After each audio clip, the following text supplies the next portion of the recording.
and a huge welcome to the Entrepreneurs Circus, where we don't just talk business, we talk about the real, messy, chaotic life behind the scenes. I'm your host, Charlotte Wibberley, ready to dive headfirst into the sea of highs, lows, and everything in between that comes with being a parent running a business while also wrestling with the other curveballs that life throws our way. So grab yourself a cuppa, or better yet, pour yourself a gin. It's time to gear up for raw, unfiltered chats with fellow business owners navigating the high wire of being a CEO, the juggling act of parenting, and the merry mess that accompanies it all. This is entrepreneurship in its glorious chaos. Hello guys, and welcome back to the Entrepreneurs Circus. I'm really excited to introduce our guest today. I have the amazing Florence Andrews here. Now, Florence is a film and theatre actress, but she also now helps people with all of her skills and all of her experience to become really visible. And I'm really excited to talk to her today about visibility. So welcome, Florence. Hey, thank you so much for having me. I'm excited to be here. Not at all. So for those people that have been living under a rock and don't know who you are, do you want to tell us a little bit about who you are and what you do? Yeah, sure. So I am Florence. You can call me Flo if you ever bump into me. I am a visibility strategist and an industry icon activator. I've just made that up, but it sounds cool. So I help essentially creatives, personal brands, service-based business owners to really nail just powerful presence, positioning, and visibility strategy that really aligns to them, their lifestyle, who they are, the nuances of how they like to work, so they can really build their, impact, their income, and their icon factor online. So I love my work. I love doing what I do. I've had my business now for, I guess it's coming up to 5 years, which is crazy. I'm also a film and theatre actor, and I've been doing that since, well, I was about 20, so a long time now. Wow. And I'm a mum of 2, and yeah, just juggling all the things, but loving it all. It's just like there's so much there. So exciting. And obviously, there's a whole wealth of, I guess, experience you must have had in the theatre and film stuff there, right? That's led you towards what you do now. Does that really where it's come from? Absolutely, yeah. So I mean, when I started my business, to be honest, it was started out from a place of necessity, because the first lockdown had just started, and I think I just had a year out to have my second kid, and I was the main breadwinner, so money was the cushion was getting smaller, and so I needed to get back to work. I was literally about 3 days into rehearsals for a new show, and they said, you've got to go home, it's not happening, not coming in tomorrow, hopefully it'll blow over in a few weeks, cue like 2 years. So quite quickly I was like, right, how can I replace my income? What can I do? And I'd actually trained as a performance psychologist. I had that training from years earlier when I'd suffered with my own stage fright. And that was, when people asked me that question of, if you weren't an actor, what would you do? It was always like, I think I'd like to coach. So I just dove into it. I actually did quite a famous online business course, and then realized that I wanted to go and, certify properly, and went and did all of that and kind of started building it up from there. But it actually wasn't totally obvious to me to begin with what my niche should be. But now it seems so obvious. But quite quickly, I noticed how all my in every program, and I've done every program out there, in every program I was in, I just noticed how so many of my peers, just this recurring pattern of people had access to all these amazing strategies and action steps forwards, and it was the visibility fear I saw so often holding people back. Like, as I saw this as such a running theme, and the parallels between that and the visibility fear I'd had in my acting career. I mean, there really wasn't much difference. Yes, I now also teach strategy and I kind of mix the two together.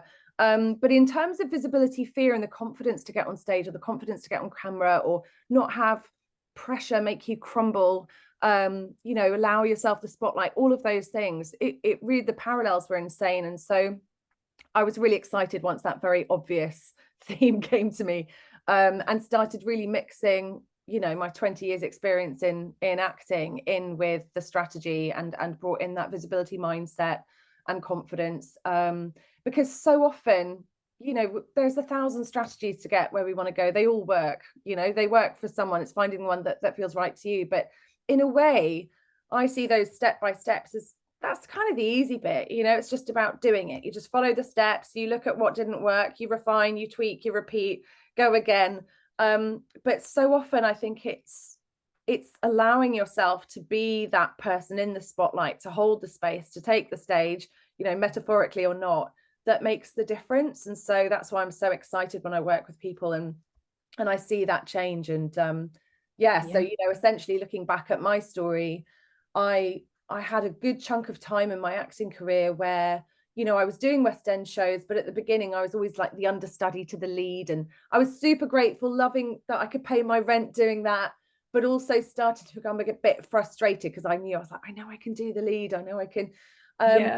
And so often it was that mindset side, if ever I had there was kind of like this internal tug of war between the me that knew what I was capable of, I knew my skill level, I believed in myself, and then this other side that was like, yeah, but who are you to shine? Who are you? So whenever I had these opportunities to audition for big people, or I would just crumble. And so my peak with that was I had essentially had a panic attack in the middle of a 3-minute solo on a big West End stage. No one could save me. It felt like 3 hours. And I remember that was kind of my line in the sand moment of going, okay, it doesn't matter how good you are in potential, like, you could be, if I don't sort my head out, this isn't gonna happen. I can't do this. So that kind of led me on a journey into, like I said, training in performance psychology, which is essentially, I trained with someone who was actually an Olympic athlete and helped sports psychology, helped athletes, and then moved into helping actors and singers deal with adrenaline. Essentially, how do you still show up with fear in your body, and mindset, and then went even more woo and looked into energetics and all of that as well. And it's the difference, it shifted me from being someone who was working in the West End but was really struggling with it, to within a few months of doing that inner work, I had my first 6-figure leading lady role. And I don't see it as a coincidence. And so I kind of reverse engineered what I did there in my own business. And then, that's a big part of my process that I help people with in business too. And it's really exciting. And I think it's that resonate with what you've just said. It resonates so much with me, and I guess my own business journey, and that whole fear around, well, having been an employee and then having been the mum that's supporting everyone else, and then having to suddenly step into this role as business owner and influencer and the person that is out there. It's such a leap. And actually I see it so much that people do have the strategy, they learn how to do the launches, they know how to build the business, they know the audience building, the steps we have to do. But actually inside, we're still afraid to stand up and put ourselves out there for fear of judgment or whatever it is. Yeah, absolutely. And I think one thing to remember is that, it's absolutely normal to have that fear. So often I hear people talk about imposter syndrome, and I say, if you weren't feeling imposter syndrome, I'd be worried, because it would mean you're living you're living in your comfort zone, right? And so often it's about just reframes as well of like, oh, bravo to me that I'm choosing to be on a path where I keep putting myself in scary situations. You might hesitate, and belly flop the first few times, but actually, we're still so governed by that caveman, like evolutionary psychology. It's absolutely, our subconscious's job is to try and just keep us in safe and to keep us in survival. And the best way it knows how is to look back through the backlog of our brain and go, have we been here before? And if we haven't, like, no, get back to familiarity, even if we're not happy with what's familiar. And so, it will do everything it can to give us all the really justifiable sounding reasons of why we shouldn't step into that arena, or go in the direction where it can't predict the outcome because we haven't been there before. So it's just a sign of having a really healthy, normal human brain. It's just that we've got to remember that the kind of success that most of us in this industry are aiming for is not normal. And so we need to work with that. So it's not that we've got something wrong with us. We're just, our brain's doing what it's meant to do. It's just then not adding judgment on top, being aware of that, and then finding those little hacks and doing that work, to get to show up despite it.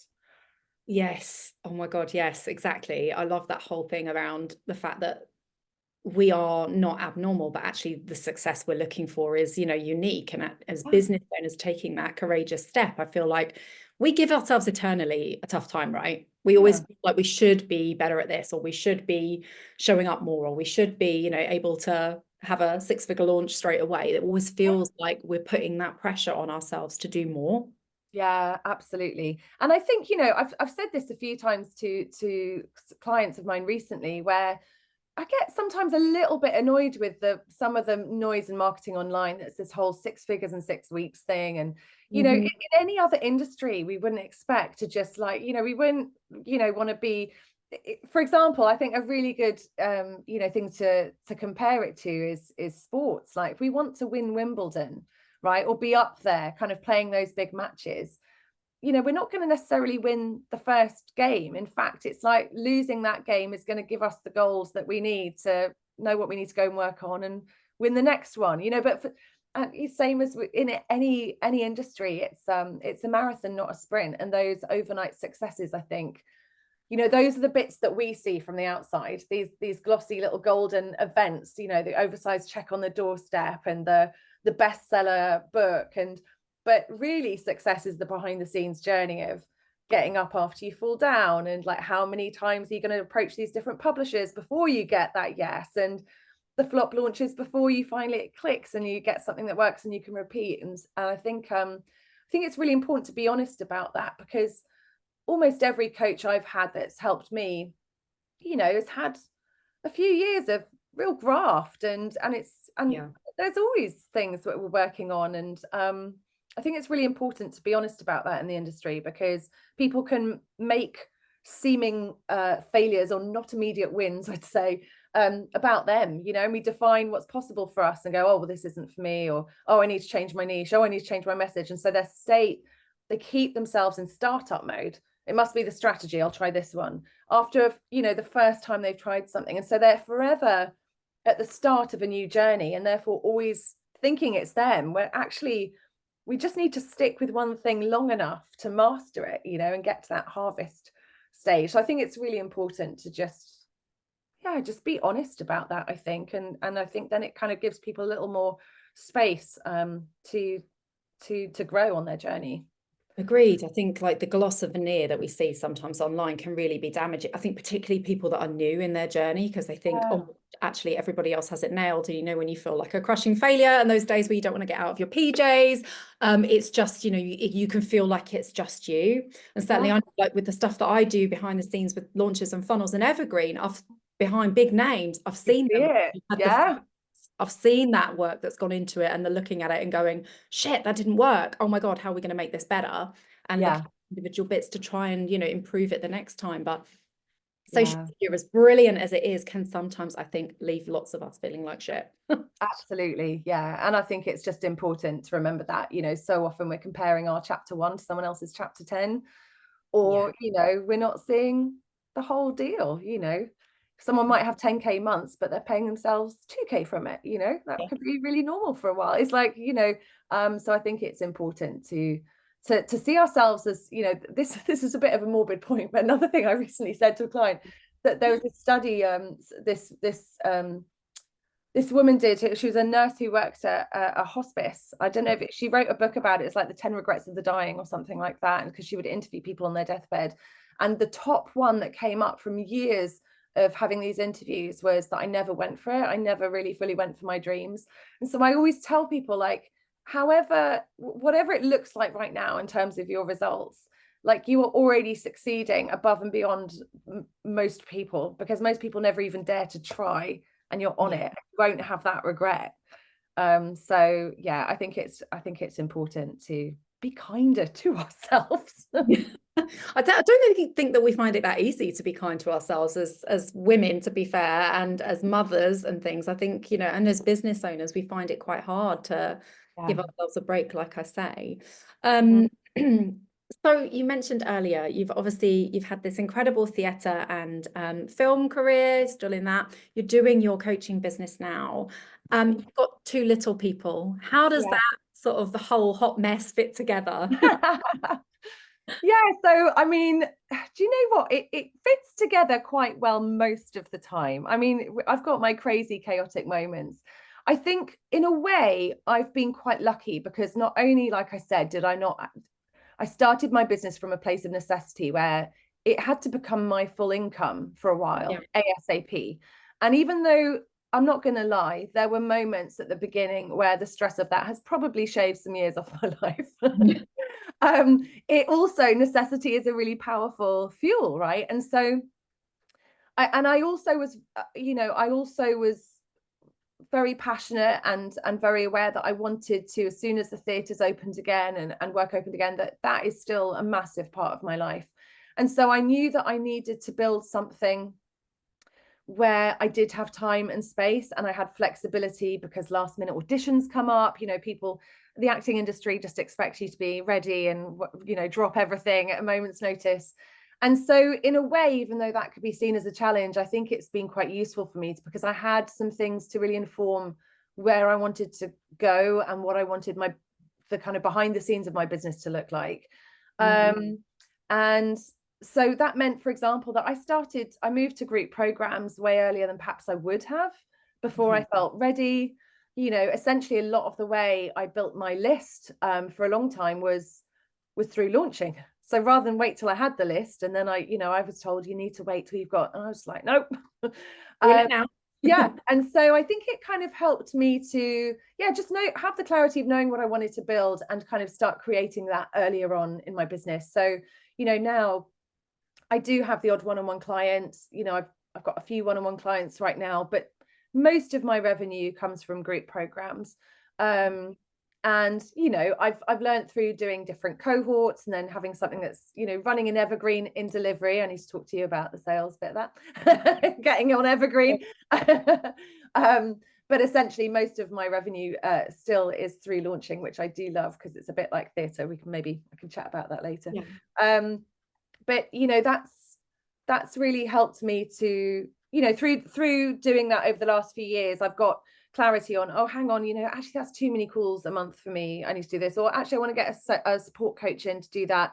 And so I've tweaked and refined it over time. And now I do have something where, I went a couple of weeks ago and did a week-long workshop in London for a new musical, and we did something at Sadler's Wells, and I've got different auditions that have come up, and I know that I can do that and still have my revenue coming in and have that monthly recurring revenue side of things. And so I feel pretty lucky with that.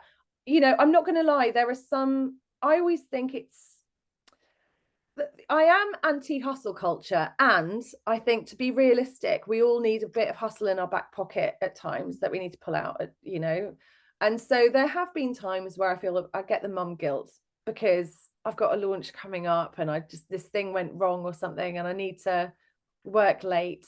But generally I feel really grateful for what I've built up, and it's always being refined and growing. But somehow it all seems to work quite well together. And now, now that I'm really moving back into acting more after really focusing on the business more for a few years, I feel super grateful that I've got this foundation financially so that I can make more creative choices as well. I don't feel like I have to be in a show if it doesn't work for my family. I'm looked after, we are looked after, whether I'm in a show or not. And that's quite freeing from a creative point of view as well.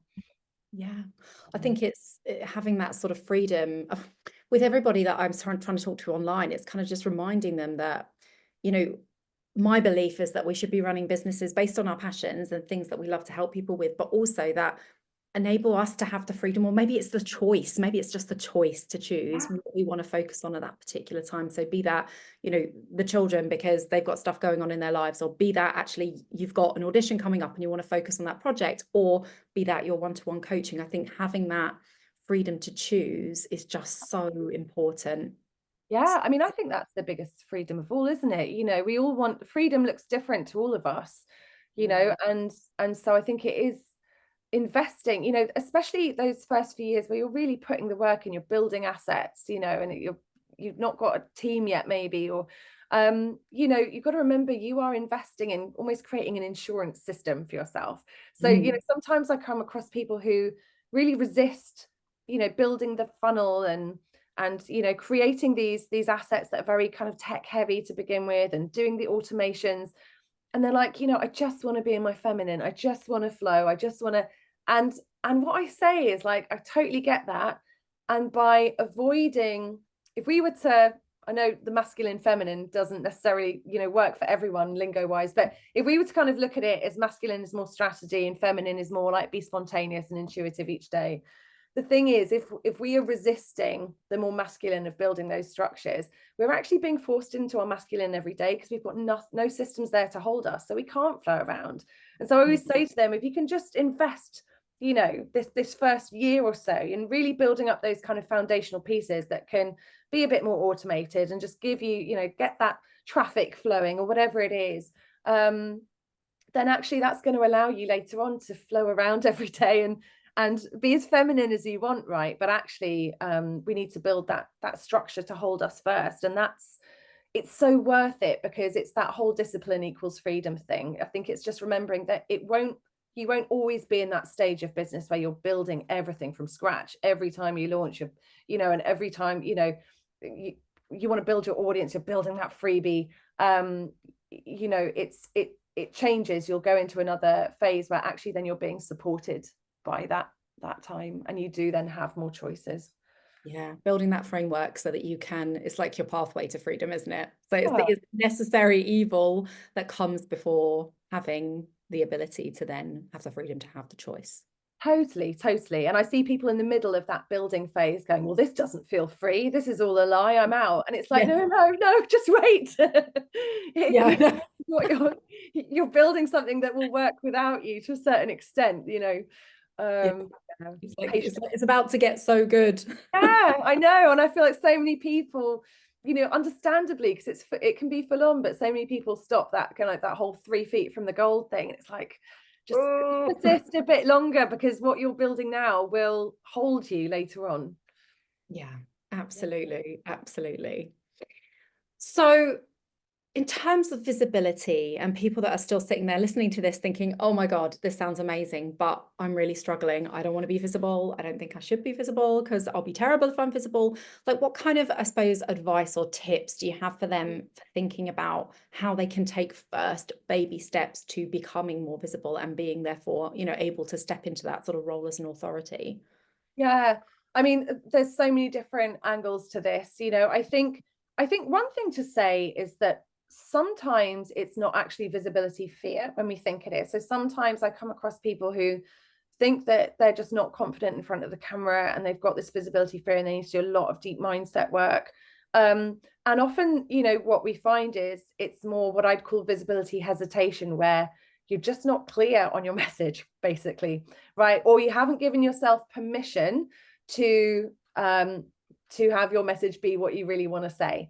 And so I think sometimes we go to press the go live button, or we go to show up, or we go to write, you know, record a reel. And because we haven't allowed ourselves some space to really get clarity on what we want to stand for, what we want to say, what those themes are, you know, stories that back it up, you know, all those pieces, we get overwhelmed, we go into paralysis, and we're like, oh, okay, I'll show up tomorrow, another time.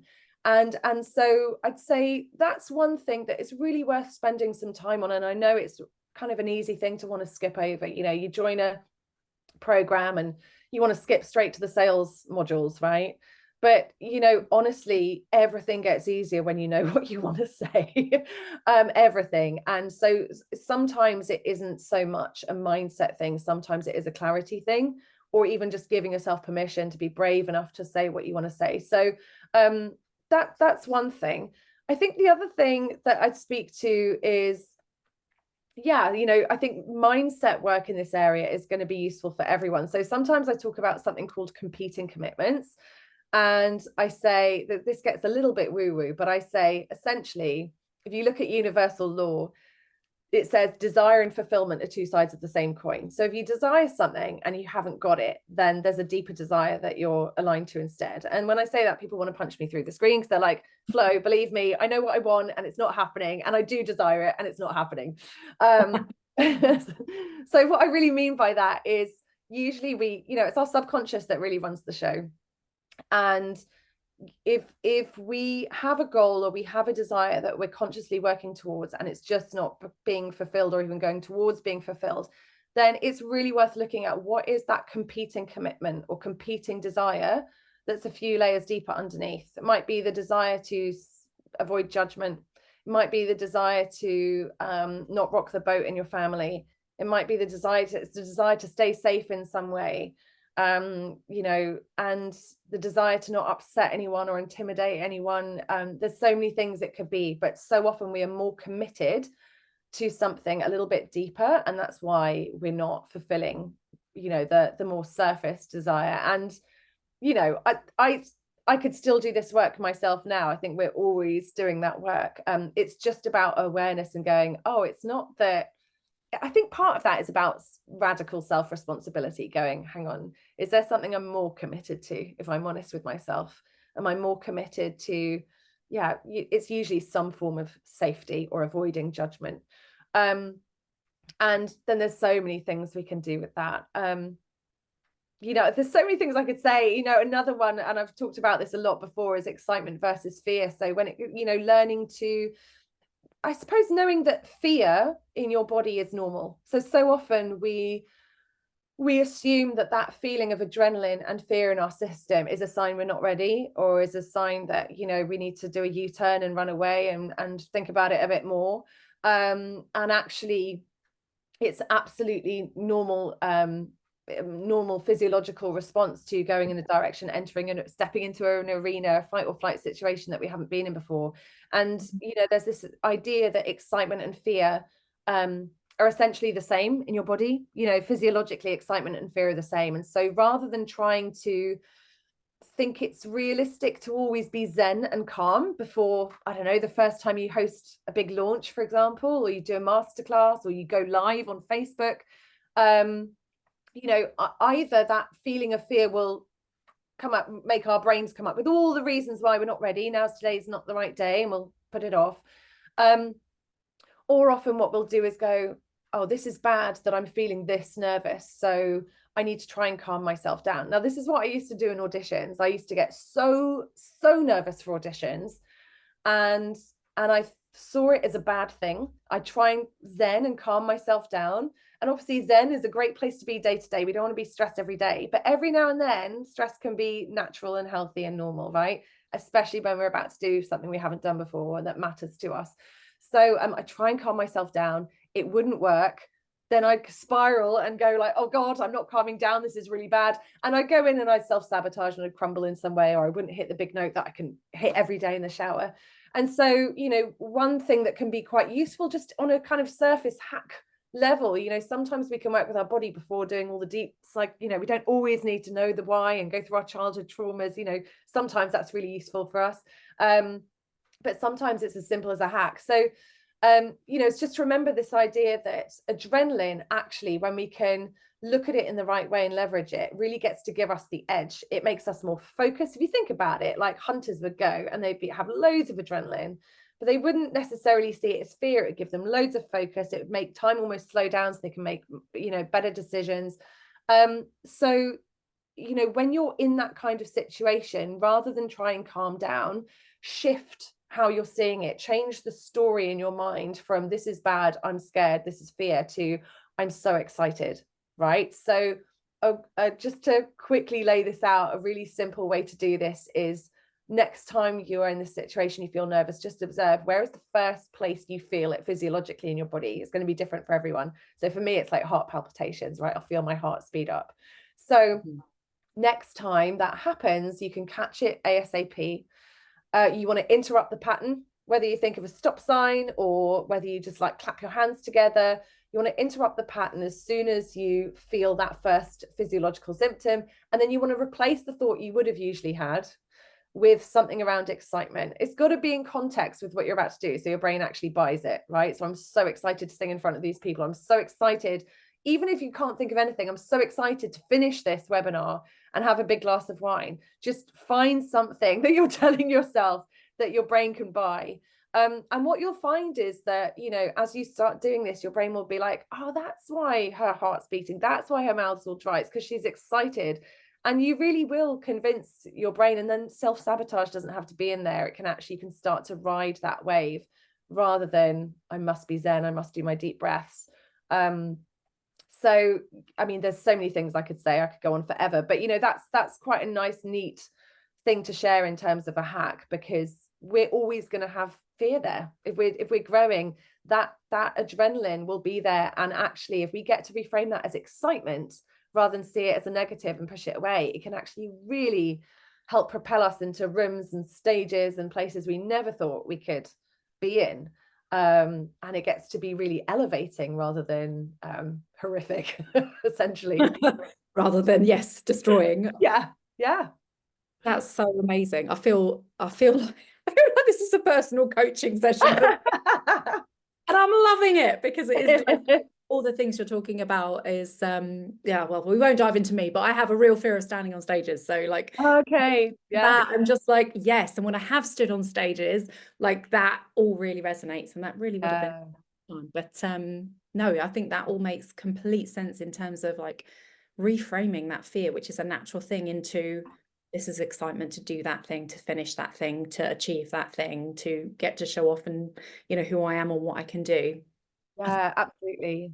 And the nice thing is that the more you practice that and do that, you'll start, when that adrenaline comes into your body and you get all those physiological symptoms, you'll start naturally relating that to a good thing, to like, oh, this is where I grow. Oh, this is going to be like a really exciting moment in my business. Bring it, rather than making us close up. So we can really kind of reframe long term. Yeah, this is elevation. This isn't me, you know, failing or doing anything else. I'm not in danger, essentially. I'm not in danger. This is like, I'm excited. Bring it. Don't need to calm down. I get to just jump around the stage instead and find ways to channel that adrenaline. Yeah. Oh, amazing. Look, I know there's tons we could talk about, and I'll definitely be picking your brains after this, but guys that have been listening and are thinking, oh my God, I need flow in my life, where can they come and find you and find out more about you, about what you do and how you can help them? Yeah, sure. So my website, which I'm going to say now, needs a major update, so don't judge me, guys. Judgment. So my website is www.florenceandrewscoaching.com. And my main online home is Instagram. So you can find me at Florence_Andrews_coaching on Instagram. And if you go to the link in my bio, I've got some freebies in there around visibility fear. I've got a live stream emergency kit for you. And you can check out some of my offers and programs if you're interested in having a look at that as well. Amazing. We'll get those links into the show notes as well, so that people can access them easily. Flo, thank you so much for coming and joining me today and talking through your stories and that amazing advice. I know people are going to find this really, really useful. So I just want to say a really big thank you from me. Well, thank you so much for having me. Total pleasure. Okay, guys, so that's it for this week. I'll be back next week with another episode. Thank you for listening, and I will chat with you soon. See you later. Bye.